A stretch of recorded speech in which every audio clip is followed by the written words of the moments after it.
ತರುವಿನ ನೆರಳು ಕೊಡುವಂತ ಸುಖವು ಕೊಡುವನು ಕೃಪೆಯ ದಿನವು. ಸ್ಥಿರ ಇರುವ ಮನ ಎನಗಿರಲಿ ಶರಣಾಗತಿ ಎಂದು ಬರಲಿ. ಭಗವಂತನ ಪ್ರಿಯ ಮಗನಿವನ ಸಾರಿ ಬದುಕು ಇರಲಿ.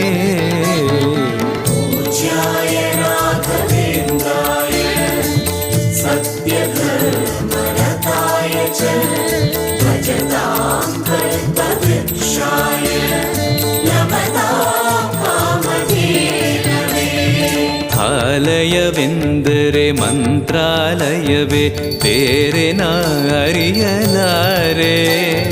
ರಾಜನು ಎಂದರೆ ಶ್ರೀ ಗುರು ರಾಜನೇ ಮತ್ತು ನಾ ತಿಳಿಯಲಾರೆ. ಆಲಯವೆಂದರೆ ಮಂತ್ರಾಲಯವೇ ಬೇರೆ ನಾ ಅರಿಯಲಾರೆ. ರಾಜನು ಎಂದರೆ ಶ್ರೀ ಗುರು ರಾಜನೇ ಮತ್ತು ನಾ ತಿಳಿಯಲಾರೆ. ಸಾಗರವ ಭವ ಸಾಗರವ ದಾಟುವ ವೈರಾಗ್ಯ ಕೊಡುವ ಶಾಶಿರದ ಹರಿನಾಮವನ ಜೀವದಲ್ಲಿ